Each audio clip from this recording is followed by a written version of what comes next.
victime oyo azana besoin de comprendre na mikolo nyonso et par la suite toza na mission biso jeunesse ya République démocratique du Congo pour préparer la jeunesse montante parce qu'il y a une relève mokolo ya lobby et surtout que lobby ba poporango lelo ndenge ba kulutu ba loba une émission de révolutionnaire oyo sengisa ka ba révolutionnaire surtout génération oyo biso oyo to loba ki lobby to pe ba yi Congo démocratique ba benga ki lobby une génération sacrifiée ngo biso ba jeune conscient to lobby que non et sengeli to ba non na ba ça le comportement ya classe politique na biso ezali plus ba collabo et puis ba occupant au baye kozwa monopole ya direction ya mboka na biso République démocratique du Congo ya ngona yambi pona bino mwana mboka Moustapha Kalamba ezali moko ya activiste ya République démocratique du Congo ensemble na été convaincu un peu ko réfléchir comment les choses se passent se déroulent na mboka na biso République démocratique du Congo ndeko Moustapha mbote na yo mbote ndeko dosta mbote na ba kongomani nyoso biseka na bazali na monitor motali mo seki obiki okina kotika toni mo bate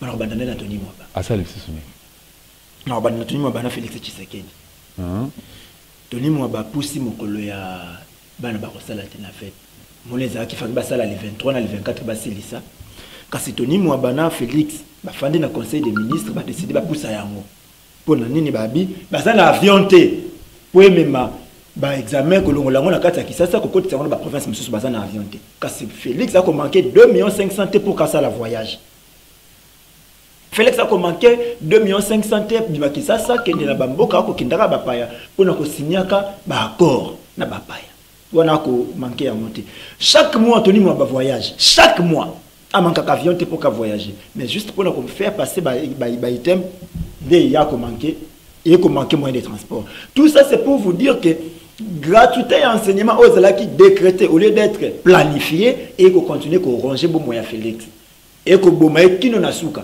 kasi soni le ko ça le ko mamaka poepwe kapoepwe bako kundayo la muka akoka soni kapoepwe bako kundayo la muka akoka soni ndia ko moni iko eko sa Félix longola ni gratuité ko simbate longola ni yango na akoka soni tandenge ko bomaye alobi examen d'été ko banda le 18 mais proclamation le 19 sikao yo ba école ezali centre examen d'été ba ko proclamer wapi na balabala to na ndako ya Tony Mwaba utala ni bisika Félix akomema mboka à détruire l'éducation mboka qui non à niveau zéro même Kabila n'a pas fait ça makambo Félix akosala même Kabila n'a pas fait ça. Merci beaucoup Toko en profondeur il y a émission na biso à un moment donné na invité na biso mbalé comment na TGV un des combattants liberté de TGV mbote na yo mbote ndeko dosta mbote na ba kongomani nyonso ba ko landa ngai mbote na bandeko na ngai bazana Beni Butembo donc Nord Sud Kivu na Ituri nazali de cœur nabino et toko bunda pote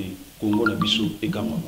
Ensemble, on a des invités na biso de côté TGV, les combattants de la liberté na Moustapha Kalamba et toko bundela topé toko réfléchir na Italie combat ya Lumumba ya Kimbangu combat ya Polo Maurice pe Joseph Okito pe combat ya ba résistants so ba kufi pour na souci ya ko bundisa occupation na kati ya ekolo Congo démocratique ndeko Moustapha to bandi na yo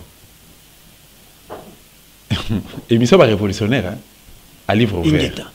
À livre ouvert Ingeta.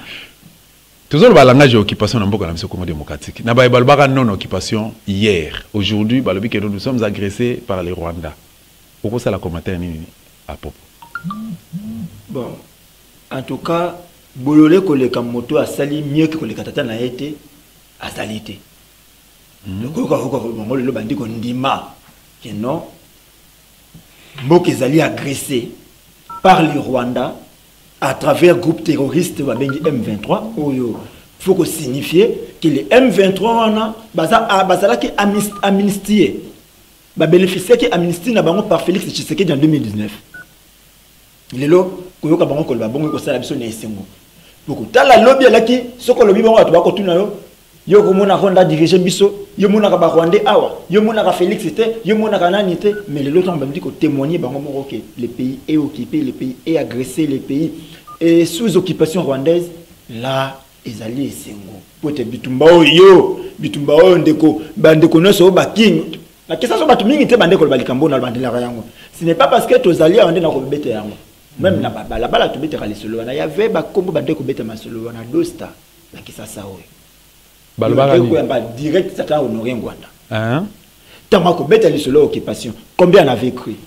Mais le longtemps comme maloba ya bato beli bandi ko répéter yango, c'est que c'est un combat où bandi juste comme misisa kalate et robota mboma.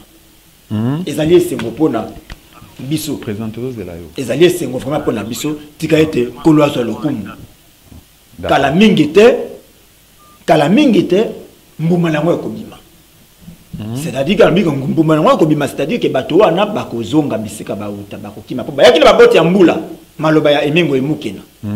Bayaki na baboti ya mbula maloba ya kingu wa kumwanza. Mais quand on disait que bato na baboti ya mbula ne sont pas nos frères, kingu wa kumwanza pesa ki bango ba kombo. Emengo emukena bongisela ki bango ndenge ba bando ba français. OK.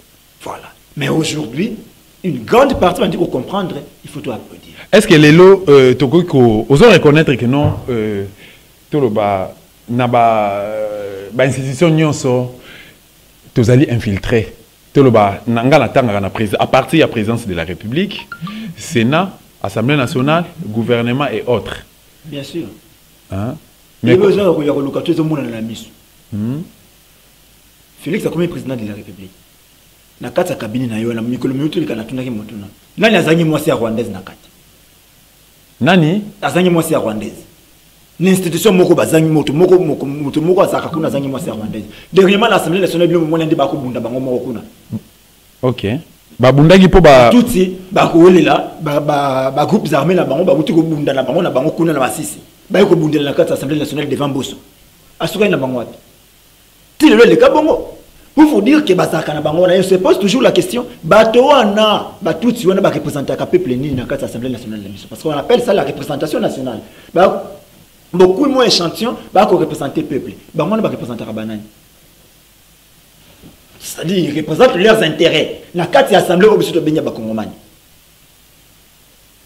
c'est ça l'infiltration. L'armée Kolobate. L'armée Kolobate, Bleu Kabila Bade Kosala Awa. Tokeina bakena San City bakomi na San City Jean-Pierre Bemba ole limbongo atiki défense et sécurité ba pesa na Robert de 2002 qui non en 2006 ba ko ça l'élection pendant les 4 années wana pendant les 4 années wana bolimbisi qu'est-ce que nani Robert Wasala qui na appareil ya défense na biso n'est-ce pas ko tondi sani bato ya yé to ye koleka RCD abongwani abandi ko changer ba kombo abimisi kunda bantuare abongwani alongo CNDP abimisi akomi moto babenga kanani M23 batona so bakokota wapi tako bakokende basali ba accord batona bakinda ko se retrouver ba ko koma ba généraux ba ko koma ba colonel ba ko koma ba major na armée na biso pena ba service monsieur intelligent. Oui, c'est ça l'infiltration. Comment on dit un jour que tous au top ya bato yo ba yebi biso na sei ba yebi racine na biso ba yebi sika to lalaka bisika biso to reconnaître to batami nzoka bisika bon balali yango wana. C'est un problème.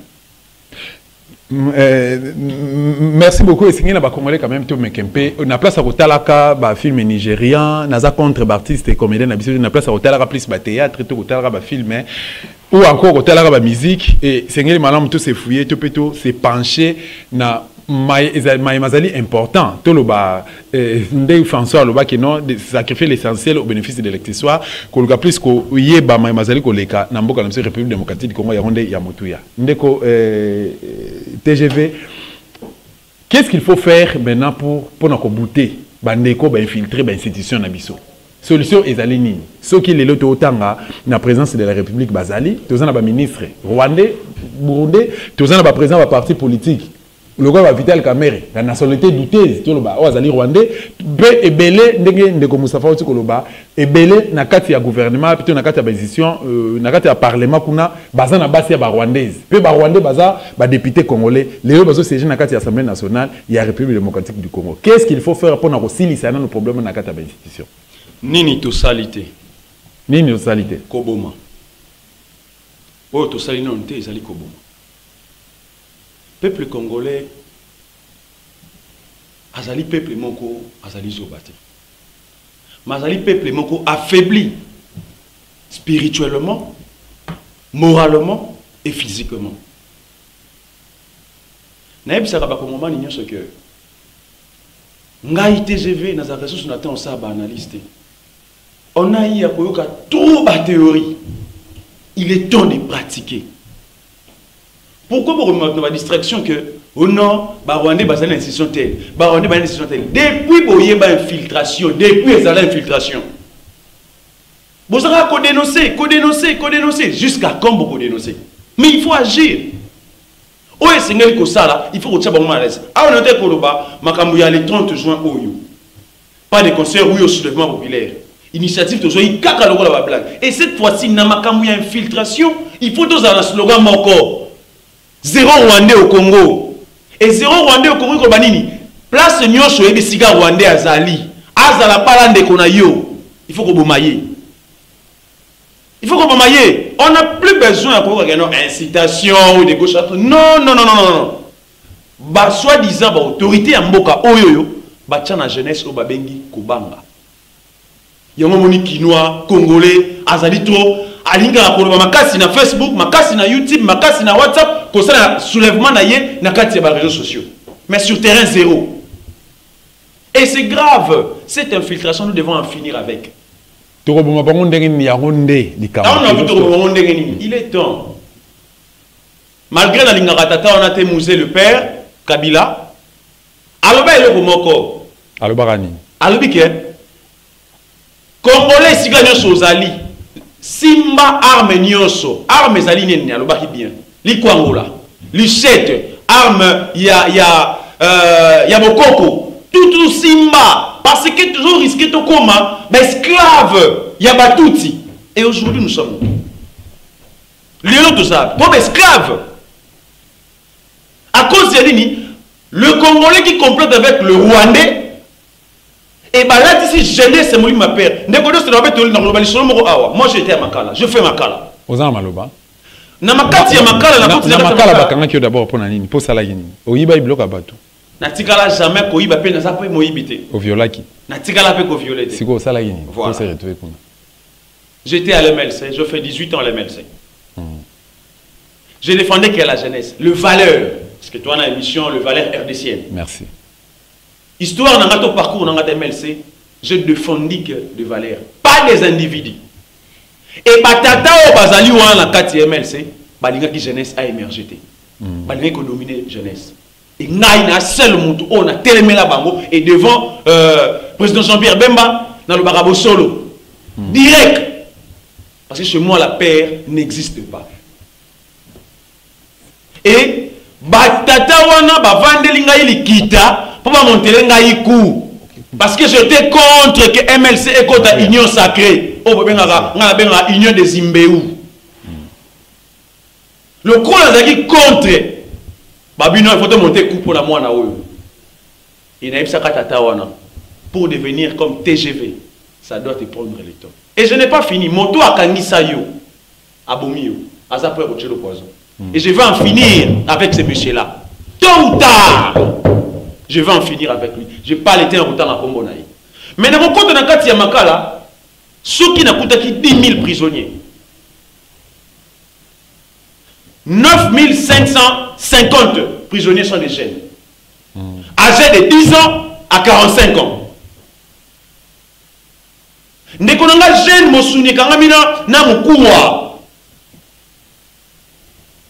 Bajene beko sala ba mutu ko mutu pasi na hôpital ya Makala ba ko pesa mutu kisi ali mumu pasi. Mutu za infection ba ko pesa kisi ya mutu. Donc ba ko pour ma jeunesse o azali avenir ya lobby. Pour bango ba komisa Congo, l'avenir de demain c'est la vieillesse. Donc si mutu ko na 60 ans 70 ans de ba nommer. Il y a un moment où il y a un ezali pasi. Cette infiltration devons en finir. Pour en finir avec ça, il faut au moment. Même Nzambe place Azali. Mbekali Baba fait ça Nzambe. Ils ont makila. Et bien sur ton équipe étape nyonso. Ton équipe penza étape nyonso. Cette infiltration, moi je le dis toujours. La paix est une arme le plus redoutable chez Dieu, surtout pour une nation. Et peuple congolais, tellement à finir avec ba infiltration en nyonso. Ben ko benaka ta ensemble on a pas tombo ke kiwana. Ba congolais boni.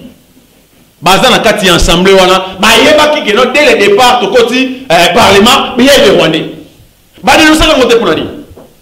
Mais bazeli moment en 2022 au peuple congolais a déjà éveillé spirituellement, moralement, physiquement, ba ko distraire biso na makambo wana. Non, ce n'est pas le cas.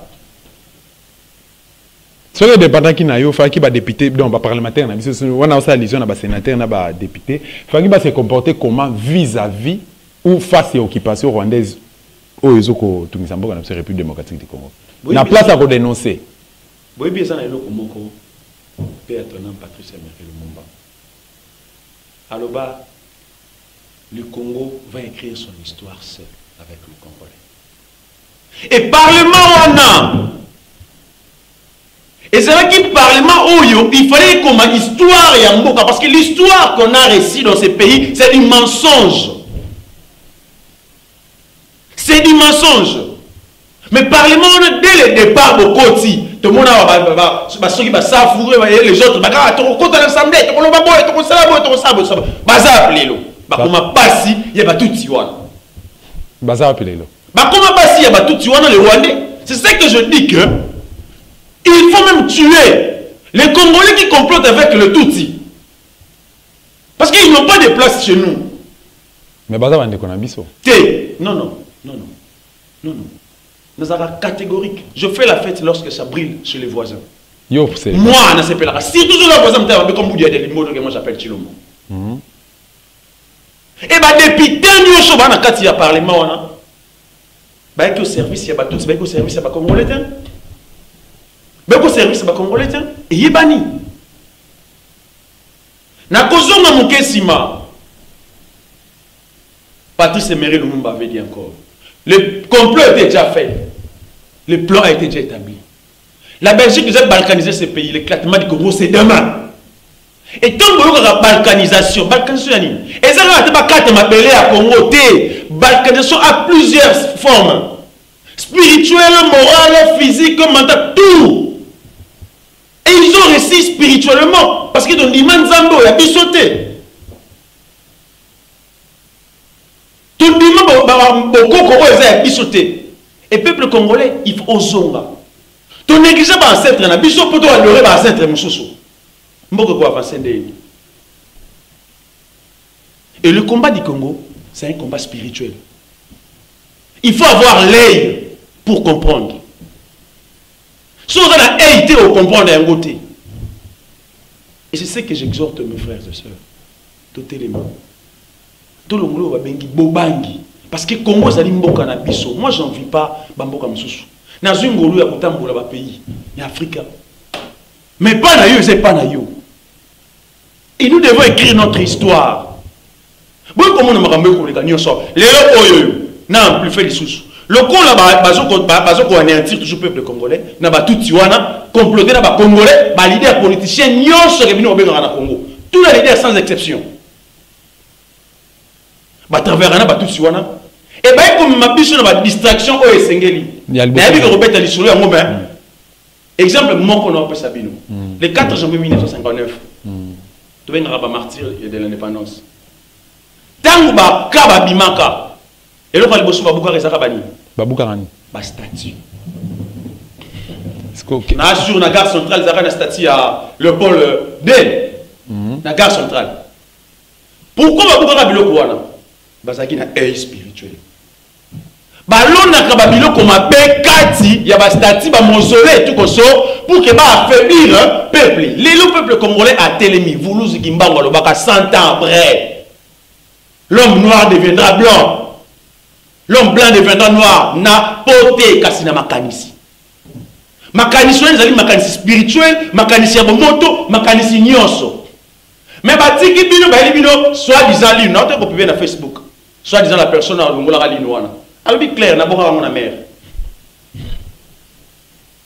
Mais la famille de Lumumba, je suis très déçu de voir Bana Lumumba teka Congo. Donc, ce qui est contre Ndenge. Nazali contre Pena Nekolo place beaucoup de cercueil Wana. Merci beaucoup. Mon Mboka TGV Tozongela yo. Ndeko Moustapha Kalambai. Lelo ba multiplie encore au Félix Asignaki officiellement porte-parole au gouvernement M. Mouyaya à l'état qui pour na koloba que non to annuler ba accord nous signé avec les Rwandais. D'abord, c'est mon nom qui est avant de côté na oyami balé va tout signer récemment. Faut pas que zoba ba kongomani. Il faut pas que continuer que zoba ba kongomani.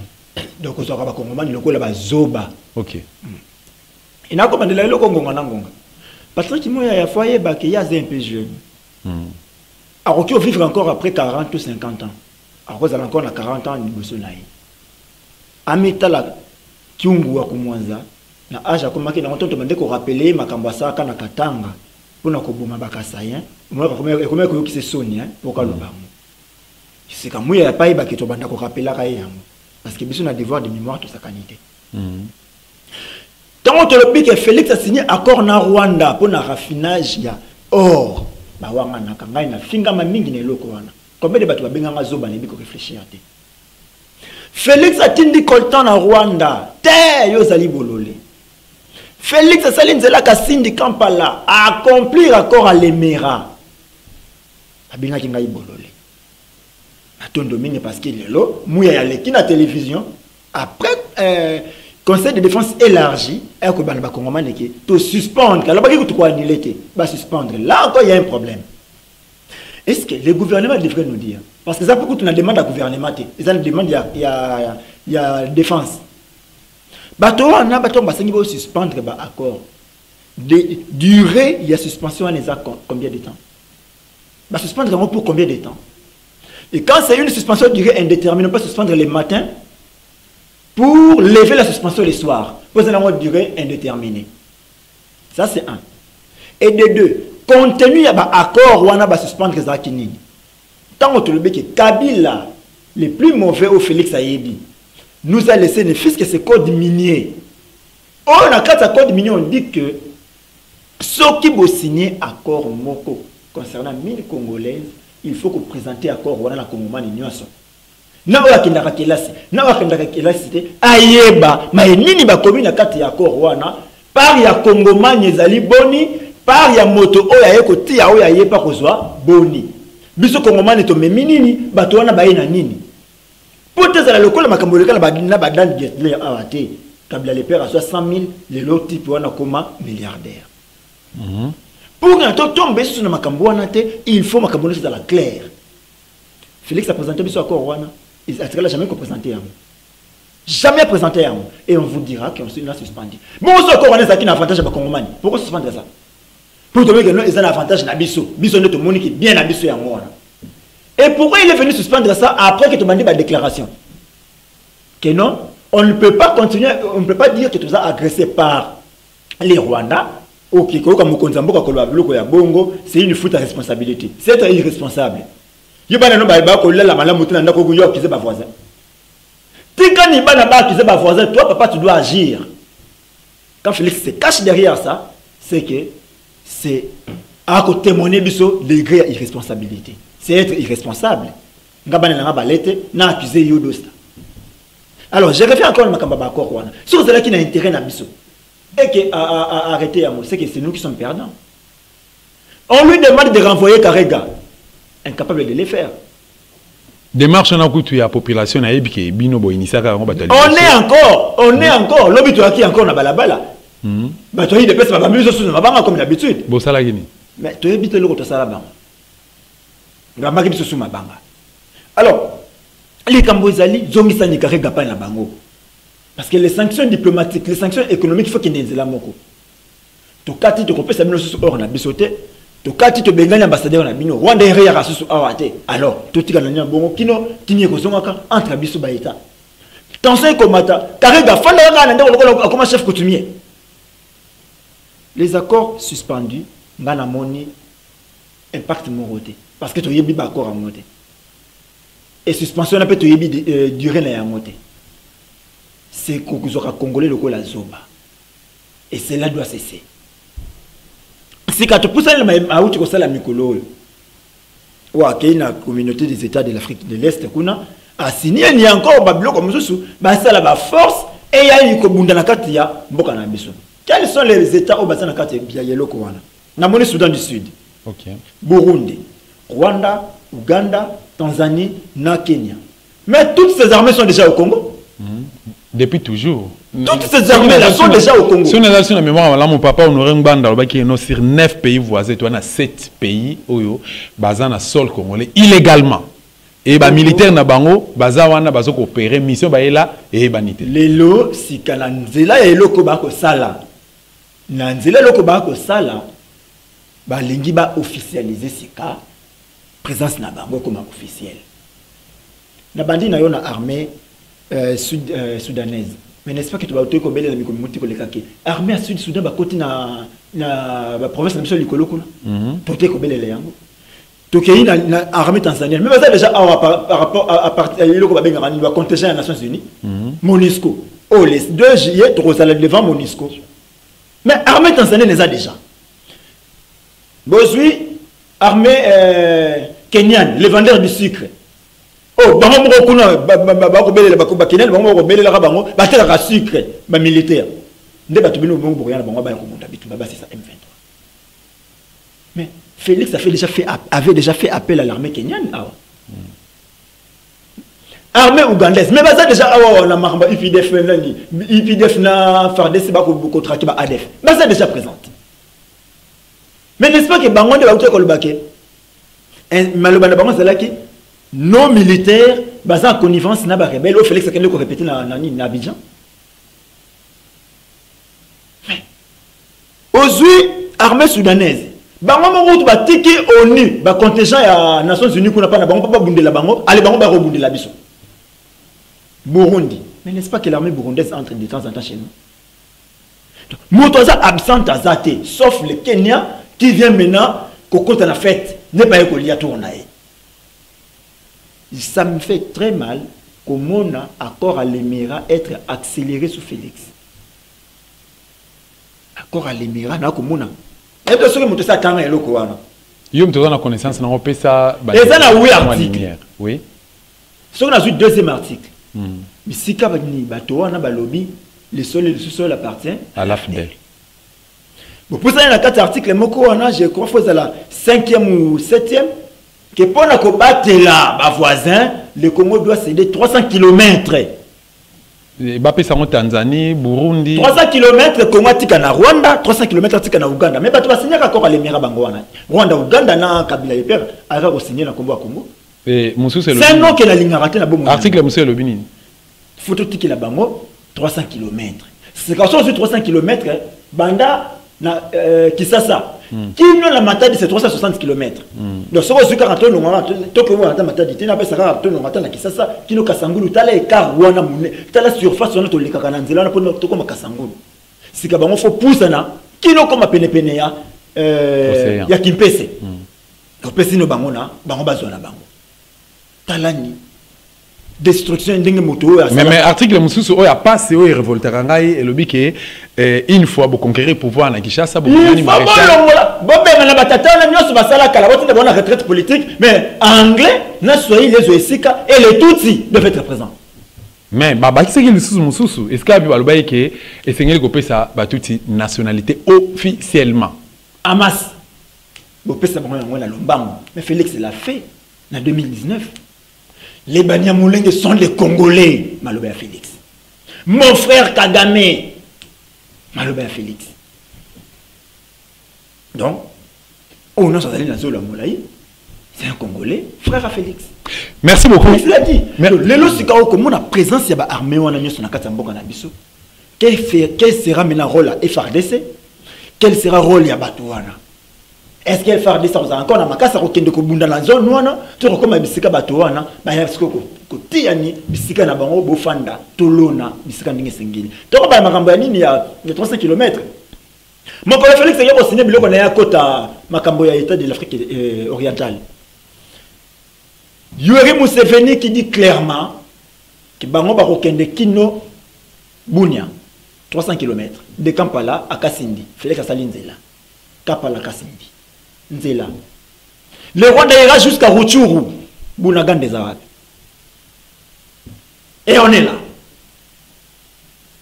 Il y a des gens, des jeunes qui se lèvent matin à ce qu'on les maï, à la télévision, ils parlent Fatih Béton. Il y a des noms qui vont disparaître dans ces pays. C'est tout ça précédé.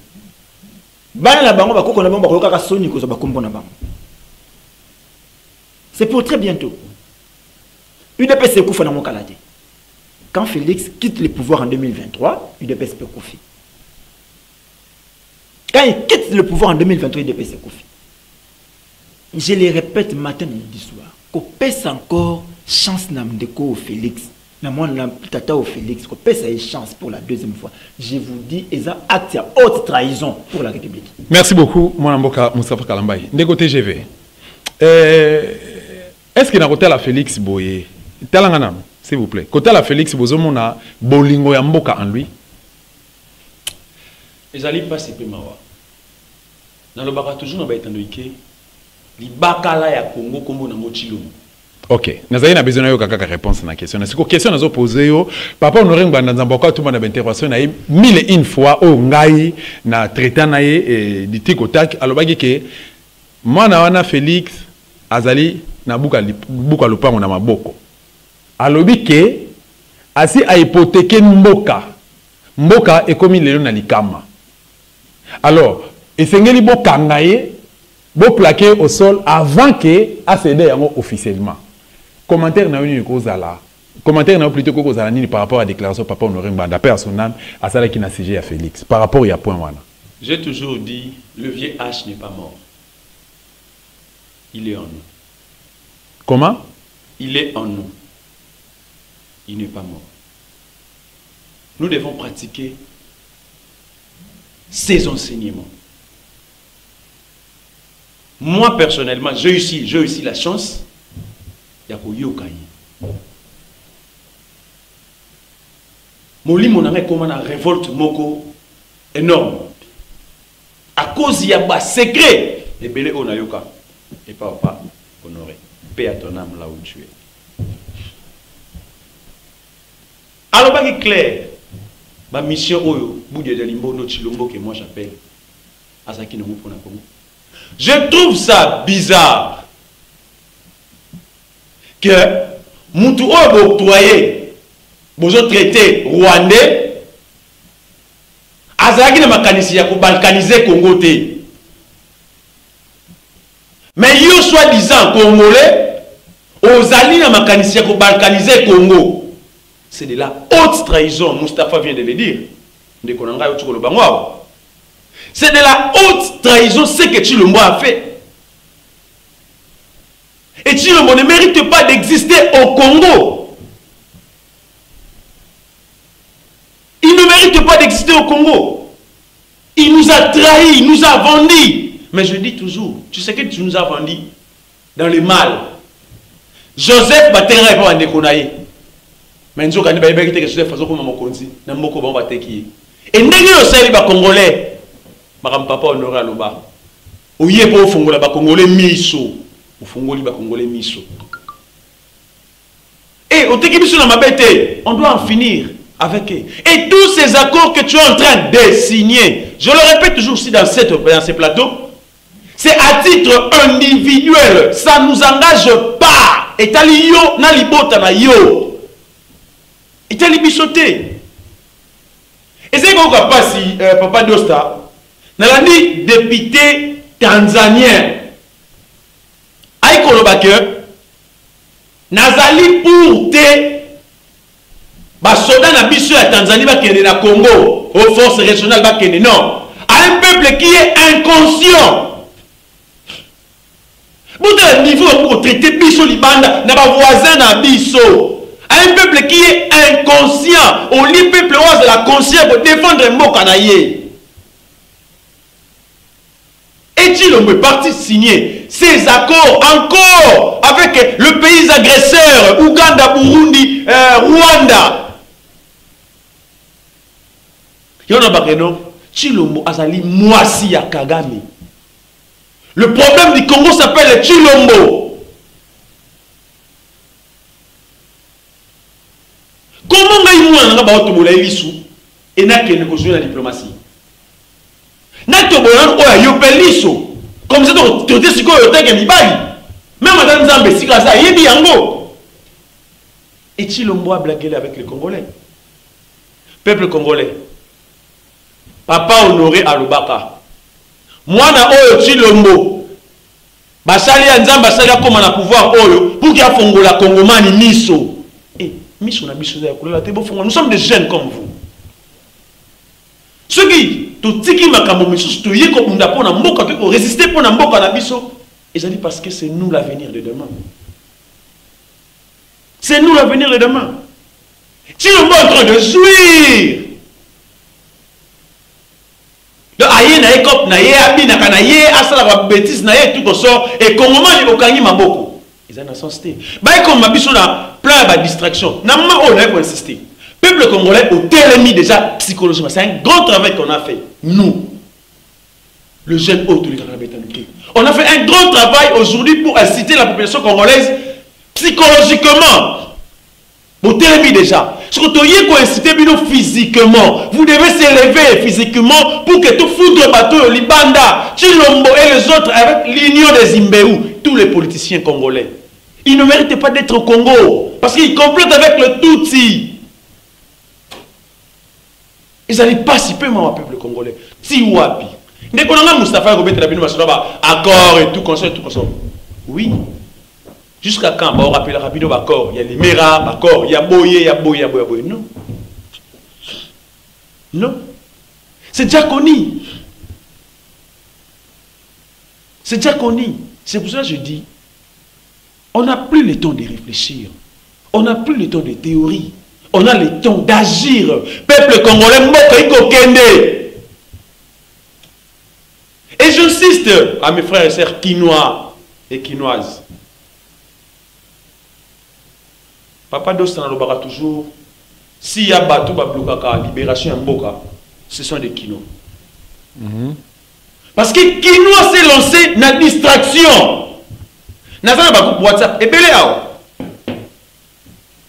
na tangara, mamunios sur la tangara. N'est-ce pas Moustapha le bazo finga et tout qu'on sort, à finga kayo réfléchira bien et tout qu'on sort. Biso ba comme la biso. Et dans la Facebook, le mois on réfléchira bien le mois. Na lo ba le moko, le to suka. Na lo ba Pape François, démon mondial que moi j'appelle. Aoutika la kocha le kuna mboko te. Le jour kocha le kuna mboko ma akwea. Le mois vous gimba wa existera te na mboka o. Et bon ça quoi yike. Mais le tout ça, à Koyete, ma colonnaise a un problème. Donc Amiko est là déjà. Amiko est déjà. Donc ceux qui les dit prophètes, ni à ah, tu sais pas le bagage du Cambouana. Mais il a préféré avec son état de santé au Ebébiwana à Kene Canada. Ma boy ya Congo. Ce qui veut dire que non. Banka na biso balamuki. Il est temps. Il est temps. Na c'est ce qui procédure mon côté ngana le makambuya Lumumba wana. Vous en malouba. Bon moi dit makambo comme la fille à Lumumba. Tanga je mana na ndoki mususu wana mundelo na Philippe. Moi nga koyaki. Vous devez comprendre que nous sommes des Bantous. Si nous avons, il a dit que Tata na yé a sepé la quitté na oba na basali. L'affaire ya Lumumba o ekosa na kasa Congo na benga affaire ya Lokoto o famille wana endemi.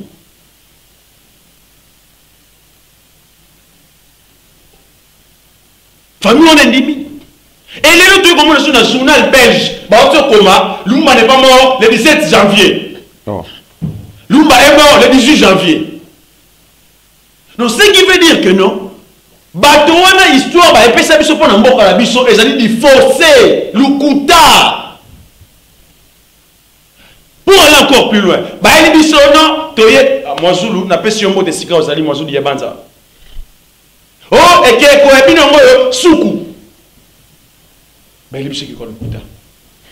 Tout ça, c'est qui Chilombo. J'insiste, le vieux H avait dit, à Kofongola Bilomisou. Et peuple congolais, ne réfléchissez pas. Tout ce qui est autour au sale, tout ce qui est autour au mona, sont des réalités, et ça doit nous rendre révolutionnaire, parce que le monde, dans le peuple congolais, tout ça, le peuple, monde entier. Parce qu'on a eu beaucoup de temps à souffrir. On a pas cité. Pour souffrance, on a dit ils allaient passer. Ils allaient passer. Et Congomani, comme on a battu sur la balabala. Mais on a sur le ça, mais on a sur le Koloba. Bah, il faut dire ça, on dit que nous, quand on fait les 30 juin, oh non, bah, quitter Cameroun. Dieu merci que le peuple congolais a bêté mon Koutoukara, le coup, il a dit Kamoté. Pour le moment, ah, qui n'est pas tellement, parce que le moment où on va distribuer sur le 30 juin. Alors que le peuple a gardé toujours conscience parce que date fatidique, c'est le 30 juin, le commencement des soulèvements, le combat a changé les camps. On n'a plus le combat de faire des marches. Oh, soutien à. Oh, marche pour Boy. Oh, marche non. Tout le monde dans la marche, tout comme un soulèvement populaire. Soulèvement populaire, on a Ekozala, et bah, ni les 30, qui non, 2023, tout libéré mon cannabis. Bah, non, on a une distraction belé. Père ton âme, juge Yanni, le condamné à mort. Bota la place de Chilomba Mimboka. Bota la place de Chilomba Mimi justice à Congo. N'a comment la moi on parle de Bakangi Awa, il y a eu de peste. Gilles Mouniere. À cause de Kolobela Rwandais, Bakangi. Mais Gilles a insulté tout le monde dans ce pays. Bah déjà été. Mais une fois c'est Mika Rwandais, ordre, bonjour. Ça c'est quel pays? C'est pour vous dire que non. Ils veulent anéantir la jeunesse, ils veulent faire peur à la jeunesse. Et moi, je veux les voir, je vous dis. Tout le bengi bobangi. Je dis toujours, je suis prêt à céder mon sang pour le pays parce que mon combat n'est pas pour ma gloire. Merci mon beaucoup. Combat est pour la libération totale de l'Afrique et le Congo en particulier. Ingeda. Merci beaucoup, mon Moka TGV Togolanda. Avec votre permission, MCMB Asoki a préparé l'élément. Il y a déclaration et un économiste Richard Noble, Richard Nomba plutôt, Richard Nomba. Il y a la résistance congolaise, un Congolais, un résistant de la diaspora. C'est parti.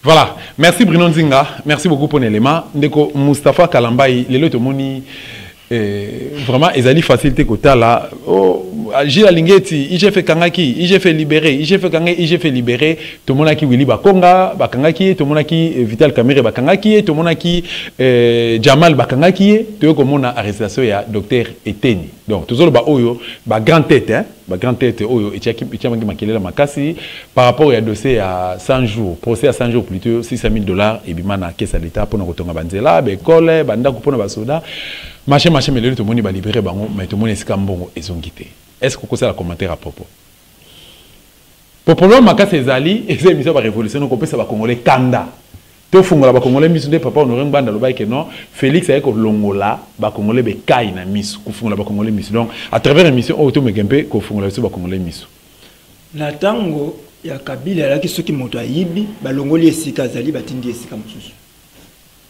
soki moto ayibi ba longoli esika zalaki batindi esika mususu mais sika ya Félix soki moto ayibi mbongo wa l'état ba susu mbongo wa l'état ba bimisi pour te basala entre guillemets procès et après moto wana akobima na ye azongi na ndako mbongo l'état et kozonga te maloba na ye moko Félix na bunia aloba kini ke ba ko batuna so ba ko nga bazongi sambongo ata ba bimi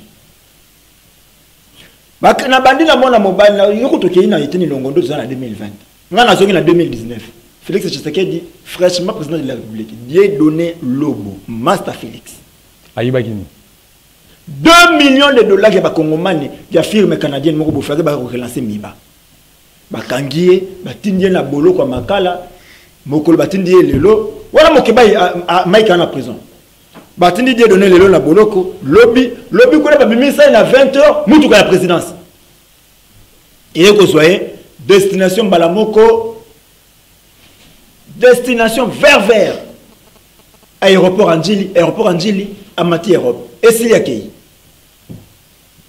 tozongi babandi comédie coronavirus yi corona cop affaire à lokotro corona cop affaire à lokotro et teni longondo à l'écran na télévision boy ba kongomani bazala l'aise toujours déjà ba mesure malade ne kokota awate ce que koti awa to boyi c'est déjà sika moko moto bomba bango kuna lancer bato malade malade liboso kita awa l'écran na aéroport à Kisasa international à l'écart qui ne peut pas dans la lengulu aller ce qui mbisi nae ce poulet mayo nae à que peine à la lengulu nae à komara les 8 à laisser les 12 ce que les 10 détenir longondo qui wakanga mutu ana malade à que bomba yo pino hôpital ba chino na njili na carte scandale et salaka na 7 oui scandale et salaka alors après ba pesi nini pesa kende ko sala makambo yo somba ba biloko ba kita ba malade ya pona ba malade wana surfacturation bakangi eteni longondo no mbongo nazoki nazongisi. Ça c'est encore grave.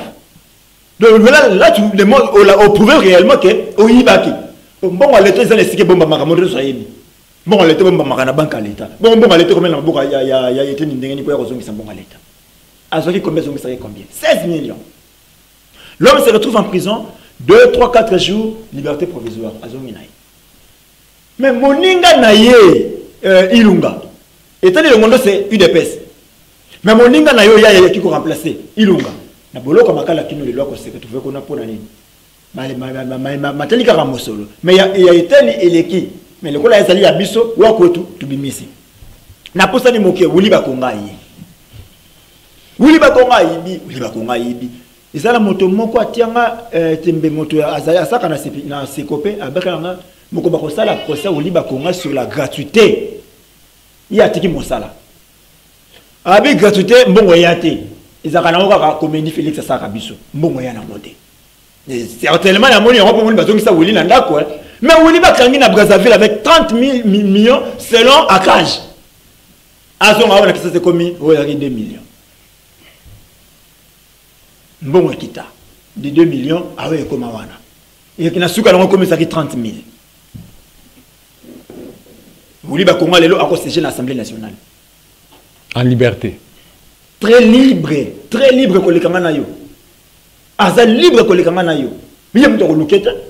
Biso muniti mukebo ane raza na semana. Yaza liberté mais ça très libre. To pour ça ni moke tout ça en 2020. To la muka na Tongo wa wane leka ki match ya Léopard tant équipe ezalaki ya solo. Tant que les autres sont l'équipe, c'est qu'on a une vision à Félix, na vision à coach wa ko betisa Léopard lelo eza ndenge moko. Et comment on a té. Équipe nationale les autres beta sans vision à coach. Le beta sans entraîneur, eza ndenge moko lelo mboka na biso. Président de la République sans vision. Ya on moni pe ba ko longola coach wana té. Pe ba ko longola bon ko tika Félix, bon ba le na vision té. Autre mo vivant qui sera procès on est à 100 jours. Procès américain na bena kambo. Pour sentir batulé soit comme concentré na Tongo le 9 procès à lelo ba ki on t'a procès à lelo tu ki on t'a procès mais t'as la comédie ba condamner Kamere maloba Kamere suka abi na lobisa ki moi sinanga que la messe a été déjà dite donc on va condamner mais nous on s'est posé des questions. Kamere a cité Félix plus de 20 fois dans l'affaire Rwanda il y a 100 jours. Il a agir sur ordre du chef de l'État. Mais Félix, après la caméra s'est noyé bon. Mais moi je pense que à vrai Félix avait la caméra place wana ça a été Kabila sakana Bochab Bochab balobi 32 millions ya snel yo lié Bochab lungora na cabinet na. Félix aurait dû faire ça qui a tourné biso aventure a tourné biso. Moïma. Donc lelo si j'étais Kamere ou la famille Kamere, faut réclamer Mbongo et pas il y a Mbongo, il y a République. Il est acquitté. D'autant que maintenant devant Bazouzi, ceux qui va acquitté c'est que vous êtes innocent. Maloba Félix.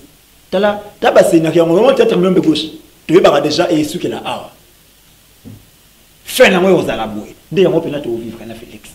Il est mort dans les psychiatres que non Kamere est innocent, il est sérieux, il est encore important pour la République. Et après un temps, Cour de cassation PC liberté provisoire. Après un temps, bah acquitté. Et quand on dit acquitté, c'est que Azaki innocent. Donc, Banda Bakamaina, je crois le 8 avril 2020, Tiba est acquitté pendant tout ce temps, Kamera Lega qui n'a qu'à ya Bokangami, c'est que l'État faut dédommager.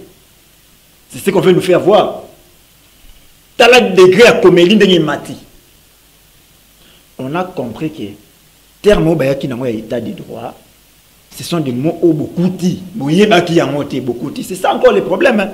Tant que tu vas faire la constitution il y a 2006, tu vas faire ça, il dépêche de que tu vas faire.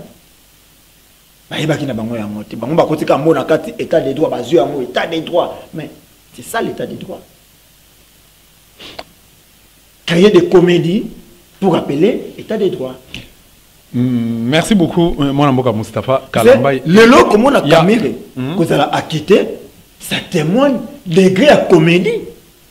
C'est que bon, il y a 100 jours, personne n'a eu bon wana. C'est comme bon kenda. Bon, ça joue. Félix nous a promis 150 écoles.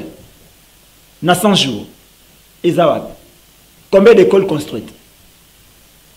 Combien d'écoles réhabilitées? Mokengelina Lemba écouta 2 millions. Alors que Matata Lobaka Awawa, que 100 000 $ pour une seule école. Une épaisse à l'époque, c'est belé. Mais pour réhabiliter Mokengeli, on a utilisé 2 millions. Combien d'hôpitaux à Tongi? Combien d'hôpitaux à réhabiliter? Combien de routes? Combien de routes à Tongi? Et quand il vient dans mon état de la nation, il faut accuser le gouvernement. Il faut accuser le prédécesseur. Il y a Zahara innocent. Il y a Ibaraka Kate. Il faut instruire le gouvernement en plein l'état de la nation. J'ai instruit le gouvernement. Mais le conseil des ministres, ça qui n'est. Pour venir instruire le gouvernement, c'est quoi? Combien de à Tongi? Ce qu'on a l'état de la nation, ça qui en 2020, 2021, en 2022. Il va accuser le gouvernement Sama, il va accuser Kabila, il va accuser Mobutu. Il y a ça innocent. Mais bon, on va trouver à 100 jours et qu'il y a quand il y a qui, on laisse l'État qui a coûté qui sachet à sucre 4500, on a commis 11 000 francs les lots. Pour la colline, mingi bakongomani. On a coûté qui sac à semoule 18 000, 20 000, le lot commis 40 000 francs. Voilà les linga rabino bakongomani. Ça qui a solo qui fait 5 000, le lot commis 44 000. Tala bolingo na ngala bino bakongomani. C'est ça l'état de la nation Félix Faure Rosal la mission. Na Rosal a monté, a voir ba ko accuser Kabila. Au lieu la souka bisabino ke non bakongomani na 2023, chassez-moi. Bozongi sanga susu awate. Awa bisabino, bozongi sanga susu awa pour qu'elle continue ko boma bino bien. C'est ça l'homme de Félix. Merci beaucoup, mon amboka Moustapha Kalambayi. Merci beaucoup. To komi nasuka réalisation à signaler ce qui nous to consommer. Ta réglementaire, mais to kochité na concert à Wenge, de côté GV. Bientôt là, toujours qui ne vers le 30 juin. Ba Wenge ba lobby, botika kosala ba campagne na mabe pour na bango, bango concert wana bolinga te ba ko beta yango. Congo ezali mboka na bango te bango basi ba yokani entre bango sengeli ba sepela yango ba inviter ba kongomani nyonso na stade des martyrs moyennant 5 000 francs congolais basi bazui sponsor na bango. Bazura au banque si je ne me trompe pas, bazui Bralima, bazui na ebité, bazui ba sponsor na producteur na bango comme ba producteur pour couper sa biso mais biso to yebi ba congolais ba yebi comme on Amadou. Les alliés participent mawa, toujours au Congo on a des artistes qui sont conscients qui sont inconscients de leur inconscience. Où est Rajibé et les autres? L'inconscient est en train de jouer, de prendre sa place. N'appelle ça l'exemple d'Intendo Ikiawa. L'Isapinanga le Kolezoki. Nous autres, nous sommes capables. Bakinois, Bakanisara Kinshasa, Congo, Zali Kinshasa. Bakinois. Naote Koloba Awa, Motoeko Boma, libération en Mboka na Biso, Zali Kinois. Parce que Kinois Zali bercé na distraction. Qui nous a bercé na futilité. N'allons qui déjà. Pas de concert le 30 juin, oui au soulèvement populaire. Pas des élections en 2023, oui au soulèvement populaire. Et Jibewera, votre producteur est connu, c'est Chilombo Boudier de Limbodo que moi j'appelle. Pour comprendre tout ça, il faut avoir l'œil de l'aigle. Basali et le pour pas distraire Kinois pour que Est na biso et kende suite ya bako au Chilombo assigna. Et deuxièmement, je vous révèle encore une chose. Ces concerts-là, c'est un concert de sacrifice. Bazana posé makila. Il y a peuple congolais tangana bozoba. Bolandi awa, Tanzanien, député Tanzania Lobinini. Je suis contre que le militaire tanzanien va kende na Congo. Je ne pouvais pas imaginer un peuple inconscient. Bazo yiba minéré na bino ba ko mabino, o lebo lukabo défendre mboka na bino. Bino ba se besoin de non battre, musu ba ko undire pas na bino. Est-ce que ça a sens? Bazo on a dans le ndombolo, wengetisation. Voilà comme on nous traite Libanda chez le voisin. Il faut te défendre Ndakuna Biso. Mutu muso wa défendre Ndakuna Biso ndengeni. FARDC pour na Chilombo bozali makasi te. Chilombo et Kagame va changer stratégie. Au nom armée rwandaise te ba longoli ba pesi passe. Jeune na bango basali. Beaucoup mon image me le Gabili, Toli la kati ya mesa, Kagame azocha le colonel ses cartes, azopesa Uganda. Tout ça, ce sont les accords que Chilombo a signés, puis a signé. Na répété ba le Pangwanda. Moi na oyo aye ipona kofongola bino miso, mais miso na bino, il faudrait kofonga mateti lelo. Et ne comme on a partout, à la veste, cravate, aye ko le Canadien qui pour défendre bozo ba wana. Et dis donc, vous blaguez avec le Congolais. Le 30 juin, ils ont une date fatidique. Le 30 juin, peuple congolais, tellement bisikagnon sur vos alliés. Je salue d'abord le chef coutumier dans mon équipe Abimaki. Ceux qui vont vivre vraiment dans vos solos. Tout le libération est mon cannabis sur le plus vite. Ceux qui t'ont raté quart d'heure, oyo, tout tiré d'esclaves, yabatouti. Et nous, on dit non. On a une mission pour ces pays. Et notre mission est que moi, quand la faut la libérer, JB Ouera, les 30 juin, pas de problème. Moi, je vous dis, moi, je suis un enfant de Wenge. Na koni na Wenge. Na boy musique na binoté, mais na boy une distraction. L'élément déclencheur que nous on cherchait, c'est ça. Et après ces concerts-là, il y a opération Kanga Bralima, Kanga Bra Congo. Kanga distraction na Katia Congo. Je lance déjà ça. Kanga distraction na Katia Congo, opération les Zoya. Oh, et église, bar, Bralima, Bakon, oh, nous sommes même peuple Congo la distraction, et zo Kangama. Tout changer méthode à combat. C'est révolté, ils allaient, et le comment quoi, tout y a pour la biso peuple auto, n'y a quoi mimingi. Tout le monde a la biso nini, n'a qu'à mboka oyo. Pour que yo la jibe le bas. Concert on a beaucoup bêta. Il y a 2 jours, ah, notre yoka, va condamner des mandataires moko awa. Oh, bah, il me 12 millions de dollars. Bon, imaginez, bon, ça plus congolais. Donc, vous avez 12 millions, allez, yo Chilombo. Oh, bah, il a payé 2 dollars, 1 dollar pour soutenir FARDC. Si vous blaguez avec le Congolais. Merci beaucoup. Mon amboka TGV, bah, ton consommateur réglementaire, c'est émission Sili, vraiment, Sili, il s'appelle TGV, un des combattants à liberté. Naloboka, moi, c'est Nazakina Moussafa Kalambayi, activiste, il y a pro-démocratie, il y a République démocratique du Congo. Le bas, il y a Souka, 10 secondes.